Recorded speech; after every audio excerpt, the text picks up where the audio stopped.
மீண்டும் உங்களை நாம் சந்திப்பதிலே மிக்க மகிழ்ச்சி அடைகின்றோம். நான் இலங்கையில் இருந்து பதுளை போதனா வைத்தியசாலையில் இருந்து வைத்தியர் கிருஷான் வேதநாயகம். நாங்கள் பார்த்து கொண்டிருக்கின்ற விடயம் ஆண்களுக்கு ஏற்படுகின்ற பாலியல் வாழ்க்கையிலே ஏற்படுகின்ற பிரச்சனைகள். அதில் முக்கியமாக இந்த ஆண்குறி விரைப்படைய முடியாத தன்மை, எரெக்டைல் டிஸ்ஃபங்க்ஷனை பற்றி நாங்கள் பார்த்து கொண்டிருக்கின்றோம். இன்று இன்னொரு முக்கியமான காரணத்தை பார்க்க போகிறோம். ஆண்களுக்கு ஏற்படுகின்ற மனநிலையிலே ஏற்படுகின்ற மாற்றங்கள் காரணமாக அவர்களுக்கு இந்த ஆண்மையின்மை அல்லது ஆண்குறி விரைப்படைய முடியாத தன்மை ஏற்படுகிறது. இதை நாங்கள் psychogenic causes for erectile dysfunction என்று சொல்றோம். இதிலே இந்த மனநிலை சம்பந்தமான பிரச்சனை என்று சொல்லுகின்ற போது அதில் முக்கியமாக பல விதமான விடயங்களானது உள்ளடக்கப்பட்டிருக்கின்றது. முதலாவதாக ஒரு வகையானவர்களுக்கு என்ன ஏற்படும் என்றால், ஒரு பெண்களையோ அல்லது மனைவிக்கு பக்கத்திலேயோ அல்லது ஒரு தன்னுடைய பெண் துணைக்கு பக்கத்திலேயோ போய் நின்றால் அவருக்கு இந்த பாலியல் உணர்வுகள் தூண்டப்படாது. அதை நாங்கள் சொல்லுவோம் lack of arousability. அதாவது பாலியல் ரீதியான உணர்வுகள் அவர்களுக்கு கிட்ட போய் ஒரு பெண்ணுக்கோ அல்லது ஒரு தன்னுடைய மனைவியை கிட்ட போயிருந்தால் அல்லது ஒரு அறைக்குள்ள ஒரு கட்டில இருவருமே படுத்திருந்தால் அந்த ஆணுக்கு இந்த பெண்ணை நோக்கி ஒரு இனக்கவர்ச்சி, ஒரு பாலியல் கவர்ச்சி ஏற்படாது. இதை நாங்கள் சொல்வோம் lack of arousability. இன்னொரு வகையானவர்கள் இருக்கிறார்கள், ஒருத்தருக்குமே கிட்ட போக மாட்டார்கள். அதாவது செக்ஷுவல் இன்டிமசி.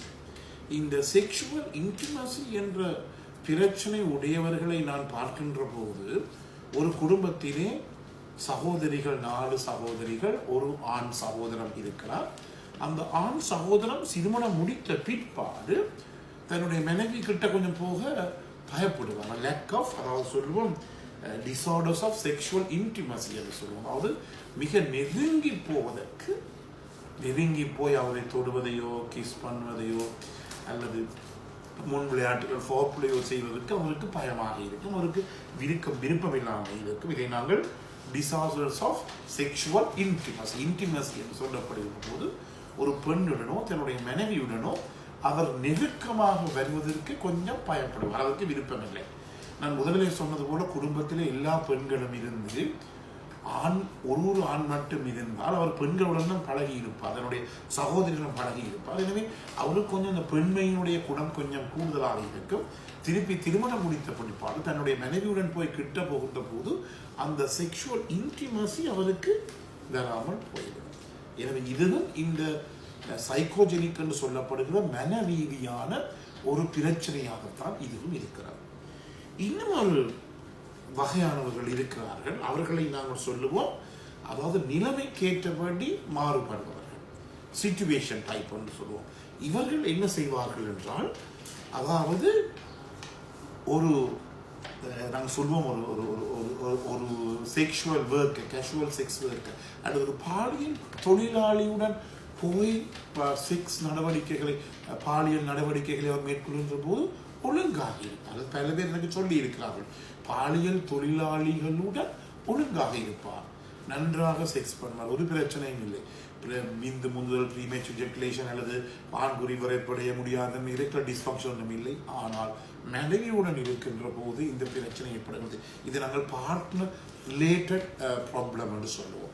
எனவே அவருக்குரிய அந்த துணை காரணமாக அந்த பிரச்சனை ஏற்படுவதை எங்களாலே காணக்கூடியதாக இருக்கின்றது. இதை முக்கியமாக இதைத்தான் நாங்கள் யோசிச்சு கொள்ள வேண்டும். என்னென்றால், நாங்கள் பல பேர் வெளிநாட்டில் இருப்பவர்கள் சொல்லி இருக்கிறார்கள், வெளிநாடுகளில் இருந்து அங்கு இருக்கின்ற இந்த sex workers, casual sex workers அல்லது ஃபேமிலி செக்ஸ் ஒர்க்கர்ஸுடன், பாலியல் தொழிலாளிகளுடன் அவர்கள் பாலியல் உறவுகளை வைத்துக் கொள்கின்ற போது அவர்களுக்கு ஒரு விதமான பிரச்சனை வருவதில்லை. ஆனால் இலங்கைக்கு மனைவியை கிட்ட போனால் ஆண்குறி விரைப்படையதே இல்லை. இது பல பேர் சொல்லி, டாக்டர் நான் வருவதற்கு 2-3 நாட்களுக்கு முதலே நான் போய் செக்ஸ் பண்ணி இருக்கிறேன், ஆனால் வீட்டை வந்தவுடன் எனக்கு அப்படிப்பட்ட ஒரு உணர்ச்சியே ஏற்படுவது கிடையாது என்று சொல்லியிருக்கார்கள். எனவே இது காரணம் என்ன? ஒரு பார்ட்னருக்கு பார்ட்னர் அது வித்தியாசப்படுது. ஏன்னா உங்களுக்கு தெரியும், பாலியல் தொழிலாளர்கள் அவர்கள் முக்கியமாக காசை தான் நோக்கமாக வைத்திருக்கிறபடியினாலே அவர்கள் மிகுந்த அதாவது கூடுதலான அளவு அவர்கள் அந்த தன்னுடைய அந்த கிளையண்ட்டுடன் தன்னுடைய அந்த ஆணுடன் மிகுந்த கூடுதலாக அவர்கள் ஒத்துழைப்பார்.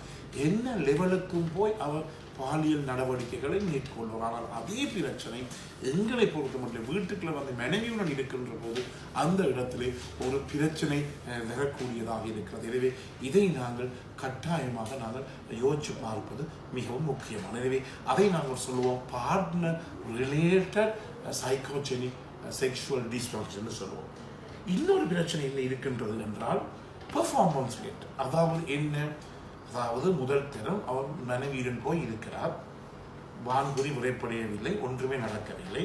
இப்போ 2ஆம் தரம் போகிறார் ஃபெயிலியர், 3ஆம் தரம் போகிறார் ஃபெயிலியர். அதுக்கு பிறகு அவரால் ஒன்றும் செய்ய முடியாது. அதாவது பெர்ஃபார்மன்ஸ் ரிலேட்டட் ப்ராப்ளம் என்று சொல்லுவோம். அதாவது அவரால் முதல் தரம் இருக்க முடியாது, 2ஆம் தரம் இருக்க முடியாது, 3ஆம் தரம் இருக்க முடியாது என்றபடியினால் அவரால் ஒன்றுமே செய்ய முடியாத நிலையிலே அவர் என்ன செய்வார்? கடைசியிலே தனக்கு நீ மனைவி இருக்க முடியாது, அதாவது பிரச்சனை இருக்க முடியாது என்ற தீர்மானத்துக்கு அவர் மறந்து சரியான மிகுந்த மன அழுத்தத்துக்கு அவர் உட்படக்கூடியதாக இருப்பார்.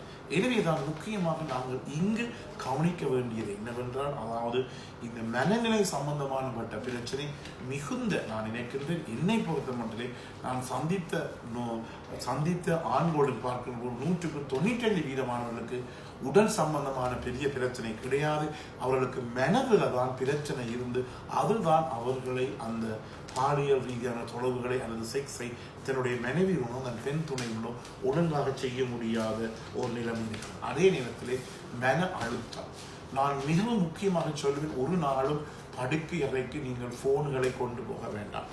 அப்படி ஒரு பெரிய வேலை, ஒரு மிகுந்த ஒரு உயிர் காக்கின்ற வேலை அல்லது பெரிய ஒரு காவல்துறையிலையோ அல்லது ஒரு ஃபயர் பிரிகேட்ஸ்லையோ அல்லது தீயணைப்பு படையிலையோ அப்படி ஒரு பெரிய பிரச்சனையான வேலைகள் இருப்பவரை விட மற்றவர்கள் தயவு செய்து இந்த படுக்கை அறைக்கு நீங்கள் போனை கொண்டு போக வேண்டாம்.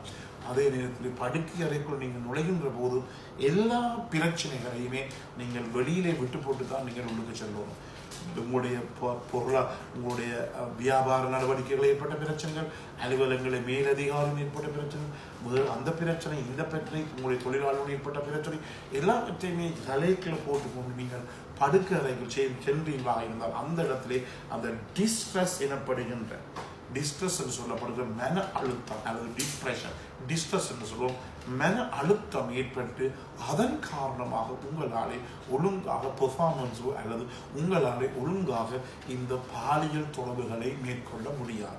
மிக முக்கியமாக கவனித்துக் கொள்ளுங்கள், ஒருபோதுமே உங்களுடைய படுக்கை அறைக்கு ஒரு காரணத்தை கொண்டு ஃபோனையோ டேப்பையோ அல்லது கம்ப்யூட்டரையோ கணினியோ நீங்கள் கொண்டு போனால் நீங்கள் அதில் தான் செலவழிவீர்களே தவிர உங்களுடைய மனைவியுடன் ஃபோர்ப்ளேயோ தூண்டுதலில் நீங்கள் ஈடுபட மாட்டீர்கள். இதன் காரணமாக பலவிதமான பிரச்சனை ஏற்படும். எனவே இந்த நிகழ்ச்சி உங்களுக்கு பிடித்திருந்தால் மறக்காமல் மற்றவர்கள் அறிமுகப்படுத்துங்கள், லைக் பண்ணுங்கள், ஷேர் பண்ணுங்கள். யூடியூப்ல பார்ப்பவர்கள் மணிச்சின்னத்தை பெல் சைன் அமர்த்தி சப்ஸ்கிரைப் பண்ணுங்கள். டிக்டாக்ல பார்ப்பவர்கள் மறக்காமல் ஃபாலோ பண்ணுங்கள். மீண்டும் உங்களை சந்திக்கின்றேன். நன்றி.